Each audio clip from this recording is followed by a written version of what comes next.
What's up, everybody, and welcome back to another episode of the KindaFunny Xcast, your home for all things Xbox here at KindaFunny. Of course, I'm one of your show hosts, Snowbike Mike, and today, if you're watching over on youtube.com/KindaFunnyGames, you'll notice I'm all by myself, and I'm in the lab. If you're listening, nothing has changed besides, of course, it's just me right now to welcome you into the podcast. Mr. Parris Lilly, one of my gaming dads, will join me in just a little bit because this episode is a special episode. It's a big interview episode because we are celebrating the 6th anniversary of Cuphead with Studio MDHR. That's right, myself and Parris get to sit down with Chad and Maja Moldenhauer from the team of Cuphead to talk about all 6 years and the future of Cuphead with a very special announcement of what you Xbox players can look forward to in the near future with the game. But of course, during this fun interview, you'll get to look back on 6 years of your rage moments and also your triumphs of Cuphead. So sit back, relax, and make sure to enjoy. Of course, don't forget this is the KindaFunny Xcast. We post each and every Thursday at 6 a.m. West Coast, Best Coast time on youtube.com/KindaFunnyGames, on podcast services, and of course on Rooster Teeth. This week, the Xcast is sponsored by Rocket Money, Shady Rays, and DoorDash, but myself and the team will tell you all about that in just a little bit. Let's jump right into the episode and enjoy an awesome interview with Studio MDHR. Hey, what's up, everybody? Welcome back. It's Mike and Parris with two very special guests. We're going to be celebrating the 6th anniversary of Cuphead with, of course, Chad and Maja Moldenhauer from Studio MDHR. I'll first get into them. Hey, Chad and Maja, how are you both doing today? Good, great. Hello, we're doing amazing. Congratulations. 6 years of Cuphead. I know myself and Parris are eager to talk to you about all of that and more. So let's start off with that. Congratulations on 6 years. Can you two believe it, looking back on all that? No. No, we were just all talking, me, Maya, and Jared the other day about how did 6 years pass? This seems impossible, just in a blink. I know. And it's just. But at the same time, it also feels like it could be 30. And we feel like, yeah, that makes sense. Yeah. So much stuff has happened in such a condensed Right. timeline that it's surreal. Yeah. We celebrate it like a child's birthday. So just so everyone knows. Cake, balloons. I was going to say we got to get a big cake out then right away. Exactly. I mean, like you said, so much stuffed into 6 years. The game, the DLC, books, graphic novels, a TV show on Netflix. I mean, and I'm sure so much more behind the scenes. A lot has gone on over the 6 years. I guess my first question is, did you think you were going to get the big reception that you got when we first rolled back 6 years ago? Because it became a beloved indie title that people still playing to this day and love more than anything. But I still remember when going back all those years ago before we launched, we noticed that there was a bunch of people that kind of liked the game, and we thought we had this mini crowd of people that were going to kind of latch on. And right before we launched, we said, what if our lifetime sales hit like between 100 and 200,000 copies? That would be amazing. And I think we have enough people that are following us that we might actually hit that. And that was kind of our dream. I feel like I was also laughing at you at that point, and I was like, you have the bar set way too high.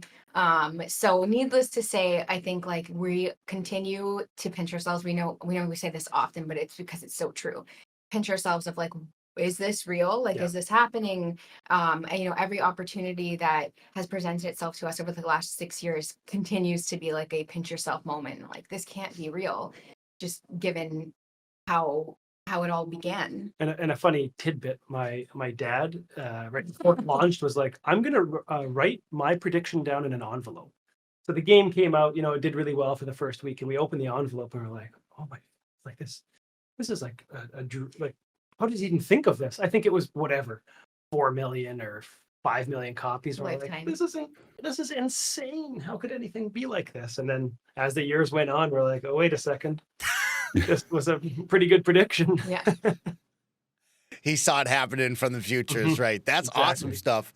I guess before I let Parris jump in, I do want to touch on the TV show. 3 seasons on Netflix. Congratulations. That was pretty wild and also very exciting. What was that like for the two of you and the whole team to get this into Netflix and make it so big as it is now?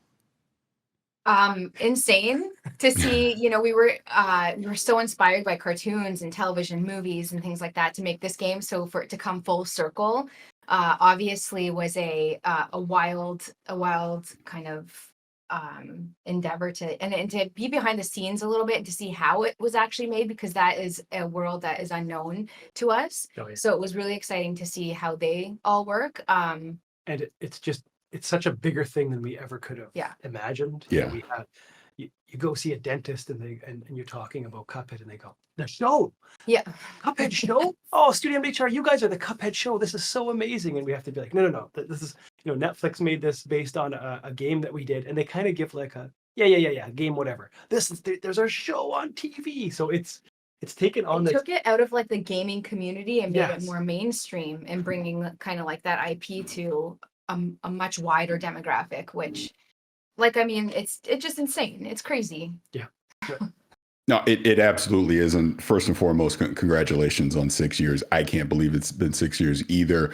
My original memory was this had to have been E3 2015, I think, but it was E3 and there was like a Xbox media showcase or something like that. And I attended and I remember seeing it on a television, at that event. And my instant thought was, oh, wow, this is like the old Looney Tunes or Disney cartoons, like from the 40s or 50s or things like this. This looks really interesting.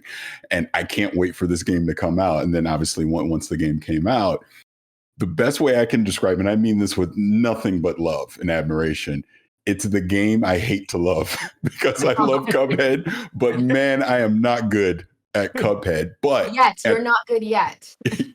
Yeah, and may never happen. But I love the challenge of it because to me it's such a throwback to the early days of gaming when you had platformers like this that would really challenge you and push you, and to my point would take you a long time to actually really get good at. So just having this game over the years, and then obviously the DLC that came out recently as well, it's and to your point about the TV show and just the brand awareness that goes beyond gaming now. I love it because I love that this is a brand new IP that came out of nowhere. And the way that, and I don't know if you want to go into this more, but the way that you handcraft the animations and everything to make Cuphead a reality just makes it stand out from anything else that we play in gaming right now. And I like I said, I hate to love it, but I absolutely love it. Yeah, hinging on that last thing that you said too, we're so lucky because going into making this game, just being all on paper and the watercolor backgrounds and things like that, and how painstakingly it was to actually create this. It was a sense of relief almost when the community did notice the nuances in hand-drawn art on paper versus, digitally, which is equally as beautiful in its own way. But what we were seeking was what a lot of people in the gaming community and obviously Netflix had picked up on, saying like, it's beautiful. And so just hearing that makes it all worthwhile. Yeah. The endless hours. And it kind of gave us, like, we built this up as we were making the game, this brute force mentality where everything had to be kind of, true to the art form. And it extends into the music being all, live recorded, big band. The sound effects are all handcrafted. Nothing is, we don't cut any corners, not because we couldn't, it's because we had that mentality. And that's what we still do. And that's kind of part of the joy that came out of Cuphead, is knowing that we can work on games where we apply this, insane kind of brute force methodology across the entire game, and it resonates with fans. And that's what excites me the most, actually. Absolutely. And you brought up one point that I forgot to mention, is the music in the game as well. I love that throwback of it.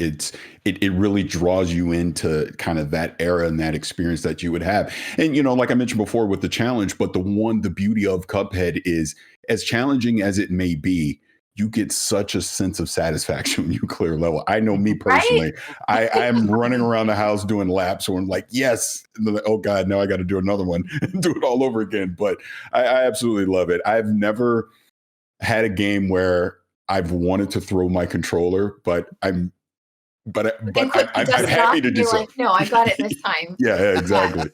And that's actually one of the things we noticed early on was, you would have people that come up to play the game that are like, I don't like platformers. I don't like games that are a little bit difficult. But I really love the style. I really love the music. Let me just kind of play in here. And all of a sudden they get hooked in that loop where they just want to just go a little bit further. I'll play for another 5 minutes. And the art, the music, everything we put into this game actually is a nice way to draw people that would not necessarily play a game. Yeah, exactly. That's a beautiful thing as well. Like the number of people that we've heard, exactly as you said, being drawn to the music or the art form, or and just being like, you know what, I bought your game because it's so beautiful and I just want to see it. And now they're gamers. And it's like, that's amazing. That's incredible that we were able to bring more people into the community. And it's something that I think every developer wants to eventually do. And Of so course. it's really, really nice as well. Yeah, really great stuff. And we celebrate 6 years, but we're also just a little bit more than a year removed from the DLC. And so we got to celebrate the DLC as well, because Yeah. that is something I loved. And man, we can talk about the art style. We got to talk about the full castle set that you guys did in stop motion with the team. That was very, very cool. I think we'll shine the light on that first, because we talk about the art style, and then you've teamed up with Screen Novelties. I believe I was watching some documentaries about this, to build the actual full castle and film that in stop motion, along with some other cool details in the backgrounds of these levels. Yes. Yeah. So I'll start off by saying, when we went into the DLC, we had this mentality of, can we take what we did in Cuphead 1 and push it all to the max, kind of in every aspect, in the same way Disney did with Fantasia. Yeah. They kind of wanted to bring, it almost didn't matter what they were doing. They just wanted to bring the biggest and most, special effects. And You just constantly want to push that bar. You Yep. don't want to rely on like the laurels of what you've already achieved. You just Yeah. push it. How far can we push it? And we kind of went into this like, we just have to do it. So we go through all this work, and then we realize, as we're analyzing closer to the game shipping, that a lot of the bosses that we worked on are the equivalent of working on 5 or 6 bosses from the first game. Like, it's just the endeavor when you start just ratcheting up every little detail. It's so exponential. But on top of that, the original game we had, we worked with this fabulous guy, Ali Morbi. He made the dragon spire, like in the background, and the genie background, and even like the tutorial for the shmup levels where the scroll kind of opened up. And we knew that Fleischer had kind of, in the 1930s, Fleischer Studios really took that up to the next level. They built these huge, massive, like 18, 20-foot sets, and had it all set up on a track so they could rotate it and film it. And we knew for DLC that was another, can we take this up to the next level? So that's when we actually heard about Screen Novelties, because they were working on the Netflix show. And it just kind of worked hand in hand. We were like, hey, after you guys jump off that project, can you jump into this? Yeah, they were just as excited. They're like, yeah, have our hands in the game. Let's do it. And the set is, they captured it beautifully for the game. But when you see this in real life, it is just a masterpiece. We're preserving it. We're trying to figure out a way to kind of preserve and archive it so it doesn't just end up in a dumpster, like unfortunately so many maquettes do in cartoons when they're made. So we're hoping to do something with it later in the future, but it's beautiful. It's a piece of art. Yeah, and even the original Ali worked on the Miss Chalice tutorial, so that's an all hand done, crafted special thing. And again, with everything else, the music, there's over 100 musicians on the soundtrack, and that everything is kind of just pushed to the limit. And everybody on the team, we're so super proud of how it turned out, that it's just, it stands there as this kind of like, Studio MDHR's piece of history in the 1930s animation that we just, I don't know, there's something to it that is just like a literal chef's kiss. Well said on that one. And the parry only bosses was a great touch there to switch it up. So shout out to you guys for adding a little extra flavor to it all. That was a lot of fun. That was great stuff. Thank you. Thank you. No, of course. One thing, because you just mentioned team. So I know you've told the story in the past, but for anyone brand new, obviously kind of finding out about your history, would you mind talking about how the studio started? Like how many people were there in the beginning and kind of where you are today? Yeah, that was an easy one. For the longest time, my brother Jared and I kind of talked about, we want to make a game at some point. Maybe we'll make a mobile game. Maybe we'll just make some free little online flash game. But we want to at least do one thing in our life. And we kind of started It was realizing after hours and weekends. And we're just talking about it a little bit the more. tiny stuff before Cuphead, just little things. Oh, this will be a fun little hamster mobile game, whatever it was. Mhm. And then we all were watching the rise of certain indies, like Castle Crashers got pretty big, and then Super Meat Boy kind of exploded. Yeah, And yeah. before that, Braid. And we were all following the indie game, the movie, and we kind of saw that, oh, wait a second, this isn't teams of 40 making games. Yeah, there was a definite shift in the community and the tools that were available to developers, which was the only thing standing in like your way for so many years of like, this is just not really something that we can. And then I think the realization was, instead of trying to make a small little game, tiny little mobile thing that just to say we made a game, why don't we dream up this magic scope and kind of scale it back down and make that? And we did that. We had this huge scope. We scaled it down. Maja joined us as soon as the game was an actual game, and kind of has been on this crazy adventure with us. And we just slowly kept scaling up the team from there. We'd find animators that we wanted to hire. And Well, it was difficult because we needed to find people who were still animating on paper or had experience animating on paper and needed a job and trusted us. There was a very small pool of people. Had never made a game before. Had never made a make game. one. And so, I'm the first one to kind of say whenever someone references like, oh, the people who work for you or your team, I was like, no, they're family at this point. Mhm. There are people who joined us day one, they're still here. And we have such a respect for one another, and the fact that they, like I said, trust was a big thing in the very early days. Being like this, there's something here. We're gonna make something of this. We promise you. But I think that also ties in beautifully to Xbox as well, because Yes, we started off small. And there was we had a few hires, but then all of a sudden, when we came on the ID at Xbox program, it kind of pushed us into way more into the community. into the community, way more viewers, kind of turning this into a real project instead of this thing we're going to work on our weekends. And I think also once Xbox, so just again, for anyone who doesn't know, we ended up putting out a little B-roll video snippet on, oh gosh, I can't even remember what website now.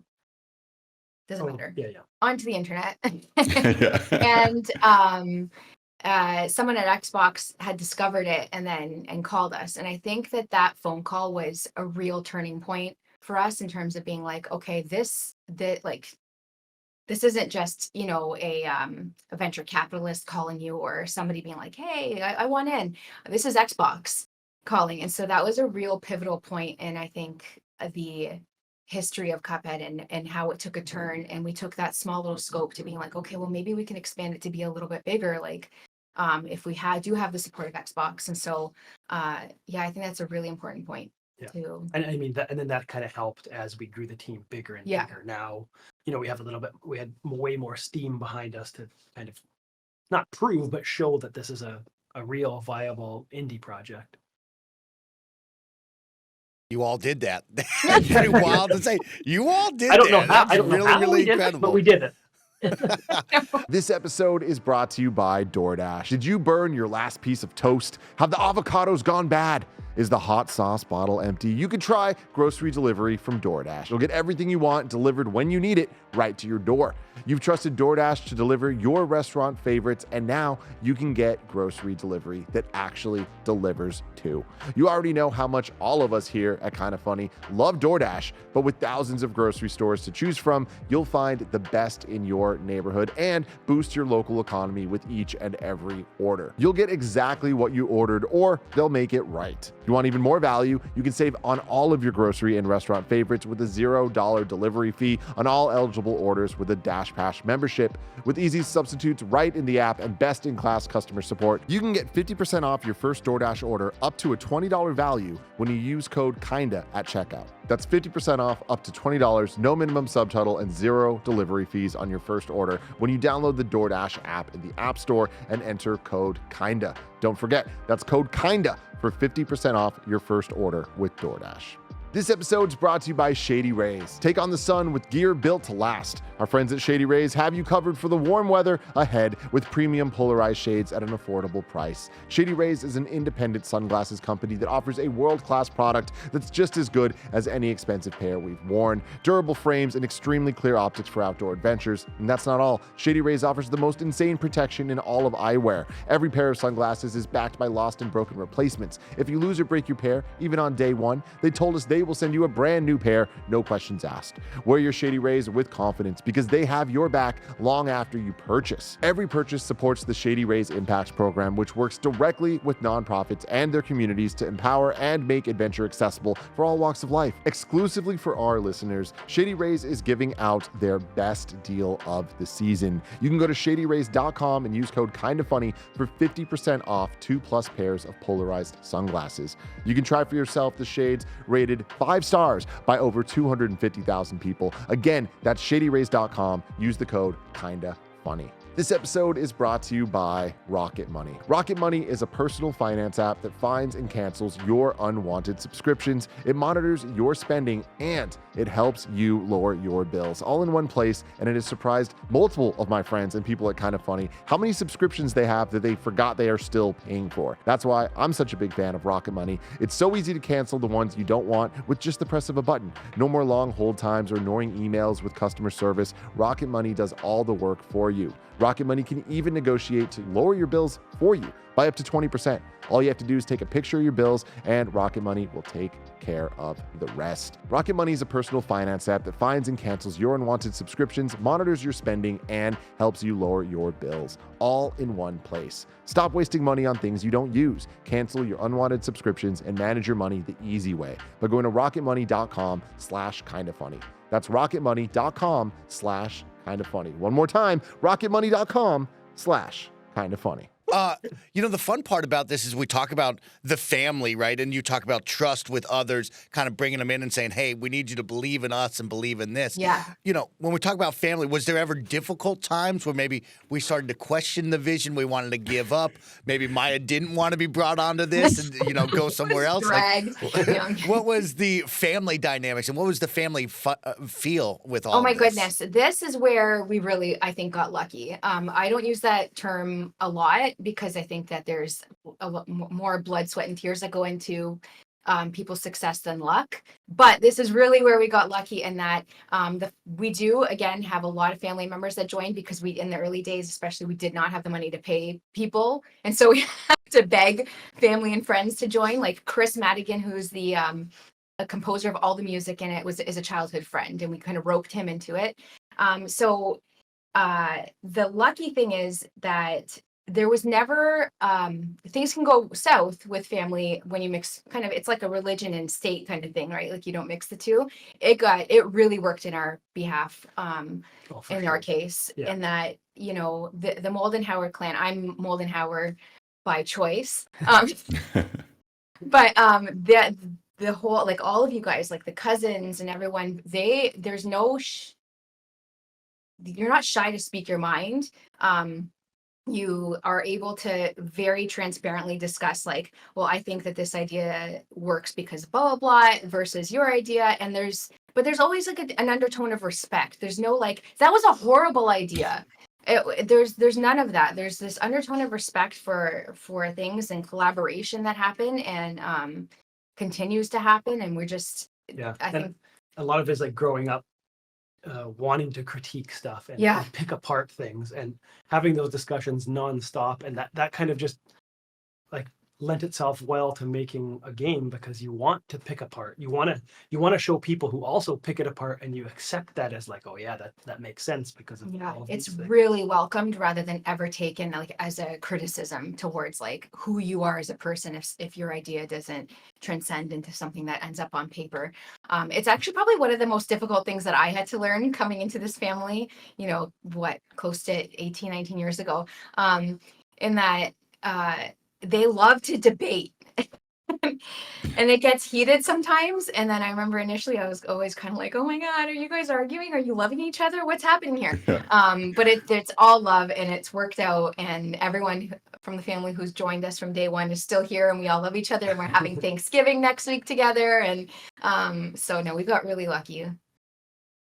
That's awesome. That is to hear. amazing.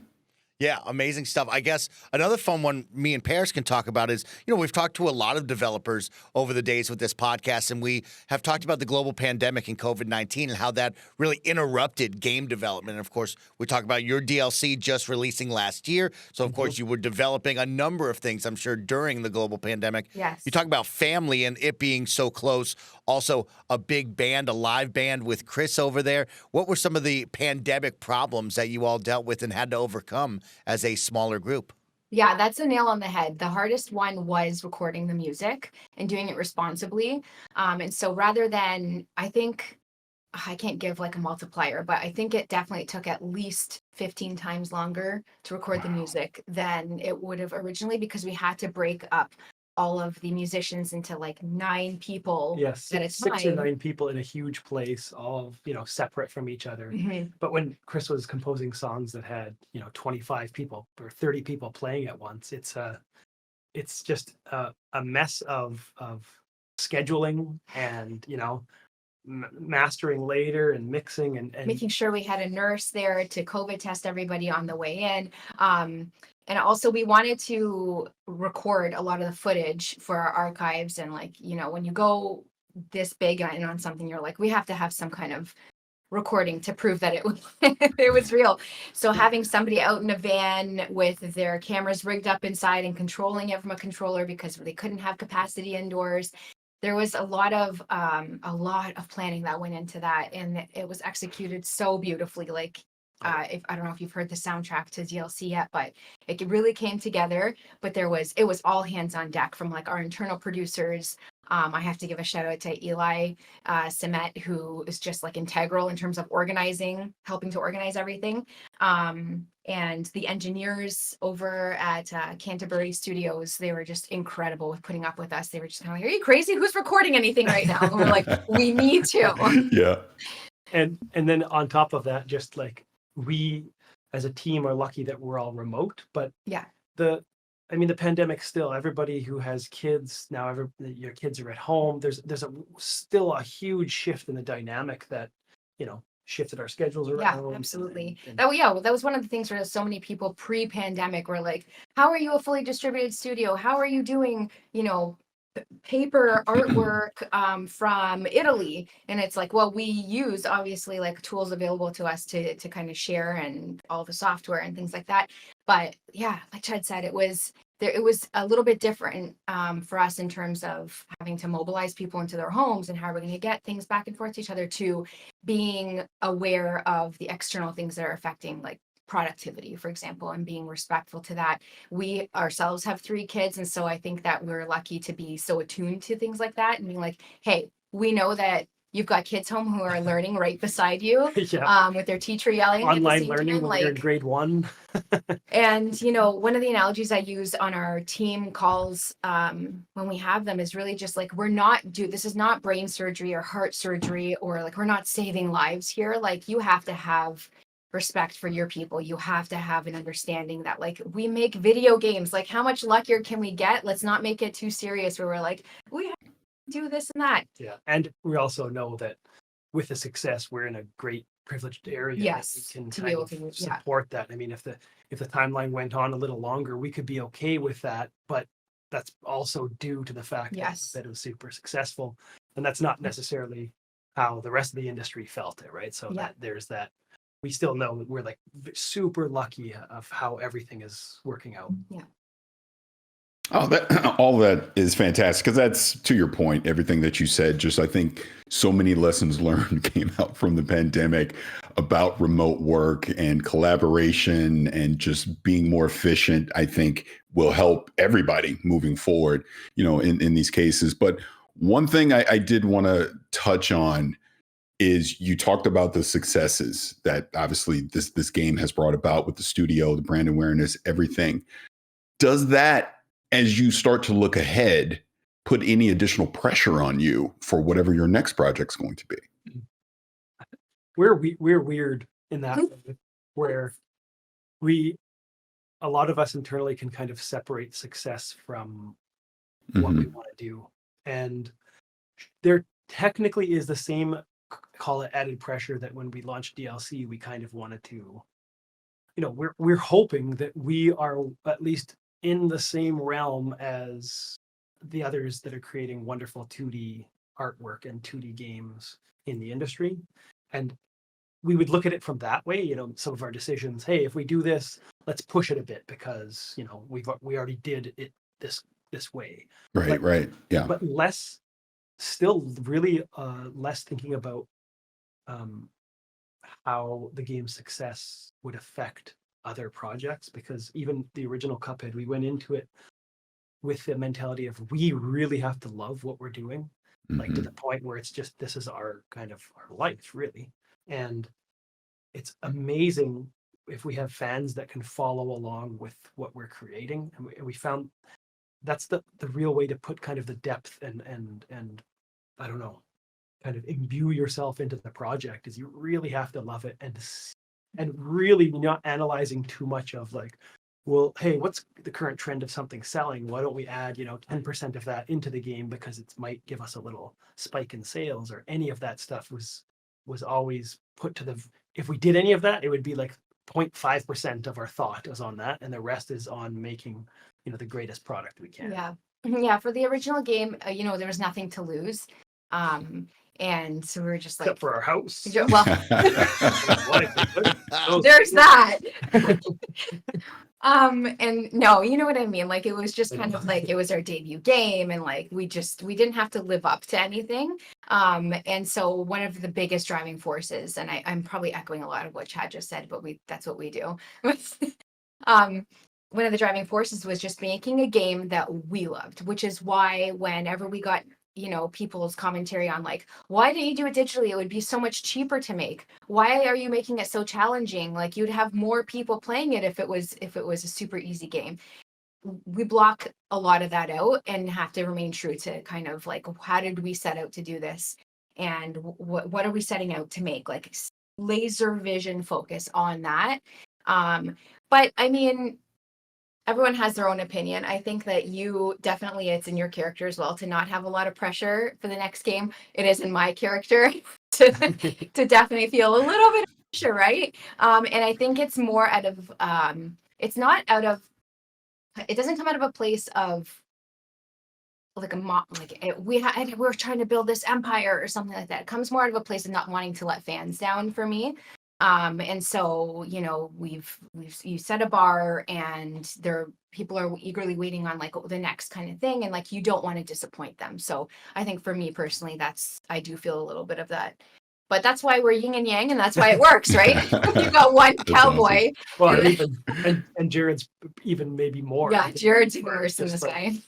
Like, that's awesome, but let's focus on making, great games. Exciting stuff. Well, let's talk about, of course, the fans. You all celebrating 6 years, right? This is a great chance to look back, but also look forward. Is there something special that you're going to do for the fans, for yourselves, when we celebrate the 6th anniversary? I mean, Fall Guys had Cuphead skins. I loved that. What can the fans look forward to celebrate 6 years with all of you? Is there anything special?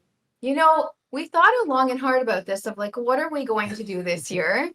And we kind of wanted to celebrate the fact that Cuphead is Cuphead because of how its journey went. And a big portion of that journey is Xbox and, being at trade shows and pushing the Cuphead name out there. And the E3 stage that you referenced in 2015, and we thought we wanted to kind of give a little love letter back to Xbox and the fans and all the support we had coming up to the first game's launch.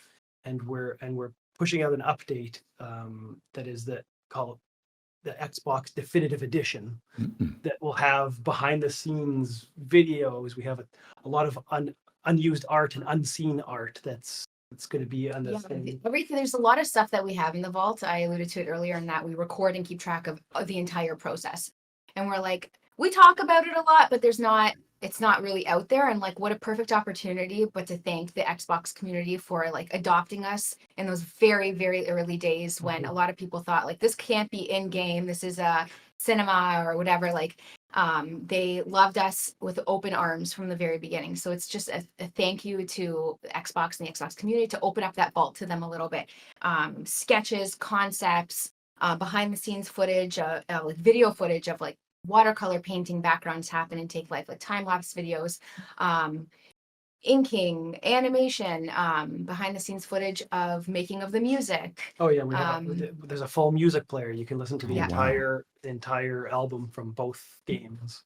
Yeah, we wanted to make this feel like a real tangible behind the scenes feeling for those early fans, and just say take them along. Yeah. And of course we made all the menus and everything are handcrafted in the same Cuphead, that way that everything has to be perfect. So we're excited to get this into the hands of our fans. And a couple of Easter eggs. So we'll leave that. We like to make Easter eggs everywhere we can. So That's First really of all, exciting. Yeah, all of that's very exciting and amazing. One thing, just to be crystal clear, because I can sense the comment section already. You said this was an update, so is this basically anyone that owns the base game will have access to this, or do you need the DLC? This is anybody who owns the base game. This is Okay, excellent. pushed out. Yeah, so the people who own DLC will already own the base game, so it's for all fans.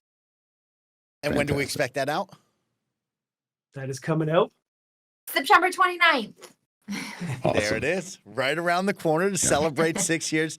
Whose idea was it to track all of this, to get the camera out and say, hey, maybe we should make sure we have this for the future and we can look back? Whose idea was that? I will take full credit for that. I love to document things, and very early on, I could see when Chad and Jared were talking about the game and what they were making and stuff very early on, like I was 100% believer in terms of this is going to be something special. And so the first thing I did was take my camera out and document from your sketches and even wrapping the first game and archiving it and dumping this into a unused and unseen by anybody kind of vault, digital vault. Having that, and then even running into DLC, I know Maja was like, listen, we have to do way more behind the scenes stuff, because not only can we show our fans this, but I think there's something bigger here that is going to be amazing. Yeah. And also, like, I joke about it, but I kind of feel like it's probably more real than not, where I'm like, this is like our child. And like, do you take pictures of your children and videos of them? Yes, you do. So, and deep down inside, I think we always knew we wanted to do something special for the Xbox community at some point, and it just you don't know how it's going to play out. No, but like from that 2015 date, you're like, oh my gosh, like these are people that are very special to us, and you don't forget that. That's great stuff. So when we talk about the footage that we will see as the players, what are your guys' favorite stuff that the players will see? You talked about Easter eggs. Will we get any Netflix stuff at all? Will we get to see some of the show? What will this really contain? Yeah, it's going to be contained to the game. Yeah. Okay. And I would say some of my favorite stuff really is the making of the music, the behind the scenes footage of making the music, and, putting a face to those musicians and how like they're so talented. So sometimes it's nice to give a musician, a face. And but there is the time lapse videos. I love time lapse of artwork getting done. I was going to say too. Yeah, the time lapse stuff. It's really, especially for people who don't quite know how the process is. They might hear on paper, oh, you guys, it's this many things, it's this many steps to kind of get it to the completion. And just going through a time-lapse video and watching that, I think it's integral to kind of the story we've always been talking about, but now here it is tangible, and you can really like dive in and cry knowing how much. Yeah, there's been a few times where people are like, what do you mean you drew it on paper? Like, what is that? Like, what do you, like, you drew one picture on paper? Like, not a lot of people understand. Or is it digital paper on a screen? Yeah. Is that what you're talking about? So we'll be like, this is what we mean. I think the one thing that I take out of everything that you're just saying right now with releasing this footage is you're going to because you're a unicorn right now. Cuphead's a unicorn. No one else is doing the level of handcrafting and detail that you do with your artwork right now in this game. There's going to be someone that's watching this that you're going to inspire that they're going to replicate this one day. And then they're going to go, well, yeah, I was a big fan of Cuphead. And I remember this came out and that inspired me to get my own group of people together. And then we went off and made our own unique thing. So I think that's the other thing that I've always admired about your work and what you've done is that it's not easy, is that it's difficult, is that it's very time consuming, and the handcrafting and everything that goes to it. So it is so unique and stands out from the crowd that here we are today, 6 years later, you have instant recognition of what Cuphead is and what it means to gamers and people even beyond that. So very, very happy and excited to see that you're releasing this. Like the best thing too. Yeah. Like if we can inspire others, that's almost the biggest thing, right? Like Yeah. Add back to community in that way, and especially like up and coming indie developers would be so brilliant. And mentioning the art too, the behind the scenes of the art, like our kind of call it the stills gallery. There's so much, not inspiration, but there's so much kind of that we wanted to put there where you're peeling back the layers, and not everything is perfect, and placeholder stuff might look a little, quick and dirty, and you peel this back so you don't. A lot of the time when you show, hero art or hero behind the scenes stuff where you're like, oh, it's beautiful. Here's this handcrafted inked piece. And it looks almost like you can't reach that because it's the final step of what we're doing. But kind of going back to like loose thumbnail sketches. The road to get there, what that looks like. Exactly. How loose those drawings are, how many iterations you had to do to get to nail down and the art Cuphead as a character. Yeah, and you see characters like bosses in the game and you go, hey, they don't really look that 1950s, but that's part of the iterative process where you're creating these and molding it and getting to this point. So I think we're super excited to also push that, like get that into. Well, yeah, to show it, had we known that, like we probably wouldn't have done it. That's how I say. No, but had you seen that, it probably would make some of those. Not every day is like sunshine and butterflies. Like there are days where you're like, oh my god, like you have tens of thousands of pieces of paper lying all over the office, and you kind of feel like you're never going to get to the end, but you do get to the end. And so, yeah, I think that is probably going to be, that's one of what we hope will, that people will, what will resonate with people is that they see how long it took to get there and to stick with things and to understand that, like, you iterate on your iterations and then you iterate even more. And then eventually it strikes where you're like, oh yes, here it is. There it is. Exactly. And to stick with it and like potentially, even if it's just one super cool game that comes out that one day says like, we were inspired by Cuphead. We saw the behind the scenes stuff from their Xbox Definitive Edition, and it made us make this game. I would just be like over the moon for that. Oh yeah, for sure. That's great, you guys. Well, we only have a little bit of time left with you all. Yes. We get to celebrate this. We get to celebrate 6 years. I do want to look to the future, right? We looked at the near future. We have something very special coming out that the players will get to celebrate and get their hands on. But when we look at you all as a studio, you've grown so much. What are some of the things that you've learned? What are you better at now? Of course, when you first made Cuphead, it was all eyes and hands on Cuphead. Have you grown enough as a studio to start looking at future projects? Are you in the works on future projects? And does the main goal still stay the same? Classic 2D art that will wow people, or have you deviated from that and want to do something new?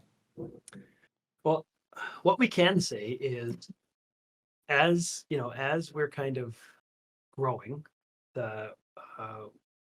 especially throughout DLC, we've realized there's going to be, and we're kind of right in the midst of this, there's going to be ways where Studio MDHR doesn't have to work on one project at once, where that's kind of what we did before, right? You just kind of hands down and then kind of release this game. So that's the first kind of big part that we're excited about, that we can kind of big enough now that we've attracted more talent to be able to say like, okay, can we take on, more than at one least more than one project, exactly. And we can say that also that we really want to stick to hand-drawn animated art, not saying that we're stuck in a Cuphead style, but that same, everything has to be crafted by hand, backgrounds have to be painted or made with physical models. So we can say that, and there might be some little cool things that we might deviate from that slightly that we can't really talk about. This is so big. Keeping it nice and I vague think for you. that one of our lessons we learned, but pre 2017 and like the launch of Cuphead was, maybe to not announce things too early. So we're trying to kind of like find these stepping stones in a river now of like what's a good point. But there is a lot of exciting stuff happening behind the scenes. We tend to go kind of really silent, and then again that laser vision focus comes out in-house here, and we're very excited about what's to come. But I do like that. That's our new tagline. We won't talk about games until they're a bit more ready. I will say though, with Cuphead, in our defense, you announce it when the scope. I think one of the common misconceptions was like, oh my god, they announced it so early and then took so long to finish it. The scope of the game evolved over that duration of time as well. So we announced it when the scope was this, and then we realized, oh my gosh, we thought there would be 20 people who might buy this game originally. Then we noticed, okay, well, our Twitter account is growing. Like maybe there's more than 20. Let's expand the scope a little bit. Put out another update. And then we are expanding the scope a little bit more. So the scope did evolve with our ever-changing timeline delivery date. So actually, I'm sorry, I did not mean to interrupt, because you touched on something that, just out of curiosity, because I know, back in those early days, you were heavily partnered with Xbox, ID at Xbox and everything. Were they a part of that process where you realized, hey, we could grow out the scope of this game and we're supportive? And Oh, for sure. Because absolutely. Before we even knew that, the ID at Xbox thing was going to happen, the scope was literally push start. And there's a selection screen where there's, 4 bosses that you can choose from and 4 bosses that are question marks. And you make your way through these 4 in any order, and it slowly unlocks these. And that was the game. And we're like, we're going to make this 8 bosses, maybe 1 to 2 phases per boss, and we can do it. And then when Xbox reached out, we're like, okay, I think we have to go back to our original dream where you can there's a world map, there's a bit more exploration and kind of world feel. But we're still small, like one world, and this is going to be amazing. And then it just kept spiraling into. Yeah, it gets romanticized a lot in the media in terms of like, we woke up one morning, quit our jobs, remortgaged our home, and then made this 3 world Inkwell Isle, And it's like that. While I would love to, ride that train and be like, yeah, it was brave. It wasn't. You tread in through the shallow end first before we got into the deep end. And what helped us along the way was, the ID program was so integral to the scope changes that we implemented, and their confidence in us. They never once pushed us for like, but you said it was going to be this date, we got to stick to that date. They were like, oh, you want to add more? Okay, that's cool. And so they were really integral to giving us, or not giving us, but like making us still feel like free to be able to do anything and continue to support us at the same time. Yeah, it's being in control of the creative vision. Bring us to these trade shows that we would have never had access to. And so we're, forever indebted to them for that, and trusting us, and that we weren't just spinning circles and being like, no, we promise it's coming one day. We know how to make games. That's truly amazing stuff. And it's great that you're giving back to the Xbox community with the definitive edition here very, very soon. So a lot more Cuphead on the way. I do have to ask, the Netflix show, how involved are you guys in that? Do you see that going for another 3 seasons, another 10 seasons? Do you want that to go on forever? How long is Cuphead in your mind going to last? Oh my gosh, it would last forever if it were up to us. Exactly. I think that with all of the writer strikes going on right now and things like that, which might be wrapping up soon, supposedly. Hopefully, things slow down a little bit, but we really hope that there's going to be a lot more. Yeah, come on, the community's got to band together, get loud online about wanting more Cuphead on Netflix, and yeah, we have a great relationship with them. We are not involved in like the day-to-day in terms of like artwork or writing. Like, they have fabulous team members where you're like, hey, this is your area of expertise. Like, we're not going to butt in. So it's it's fun to watch. It's a learning curve for us for sure in terms of seeing how they storyboard things out and how they plan episodes and go about production. And we're definitely on board with the idea. Like of more. Yeah, more Cuphead would be brilliant. Yeah. we are too. Just we're working on games that's influenced by cartoon shorts and feature films. So to kind of coming back to that seems like the best thing. Yeah, it'd be fun to also see it maybe take a different approach, maybe like a different kind of show. Lots of different options. Parris, we got to ramp down with these two incredible human beings and talking about their team. I'll open it up to you. A couple final questions, maybe one final question before we get out of here. I mean, I really don't have a final question because, again, thank you both for taking the time to come here and talk about just the history of Cuphead and everything, moving forward. I just want to say congratulations again. It's been an amazing story, and to see where you started and to where you are today is just, it is inspiring. And that's why I said before, you will inspire somebody. I know. We're still pinching ourselves. Yeah, no, we're so grateful. We've mentioned it a lot throughout this broadcast in terms of being grateful to the fans and our platform partners. But we're also grateful to you guys. Like, the media has just embraced us as well. KindaFunny is like very near and dear to our hearts in terms of all of the support you've given over the last few years and stuff. So we also sent along a little gift to you guys as well, to help celebrate and kind of canonize your support over the years in a Cuphead style. But I'll let you guys find out what that is. Okay, we get a sweet teaser over here. That's exciting stuff. But no, I think Parris said Thank it's so you, great. guys.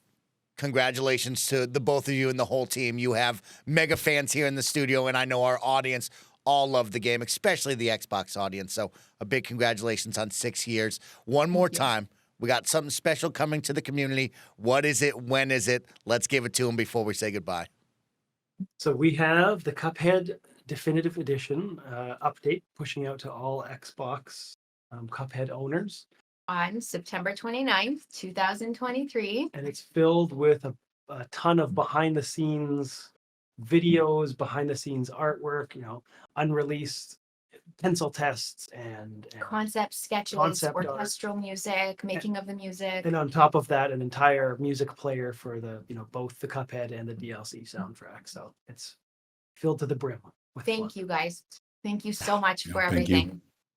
Thanks, you two. Of course, thank you to Chad and Maja, both from Studio MDHR, for joining us. I'll leave them with the final word. We'll say goodbye. Anything you want to say? Anything else? Anything else before we go? This is interesting. We love the games industry, and I think it's exciting to watch it grow in many different ways, especially like the indies, and how many opportunities there are now compared to even if you go 10 years back and then another decade beyond that, how accessible it is. And I that's something that I think we all love. And to be part of this is just, Cuphead would have never happened had there not been accessible tools available to us to make this happen. And we're indebted for that and hope that continues on. yes. And a big shout out to Microsoft and ID at Xbox for We love believing you. in us from the beginning.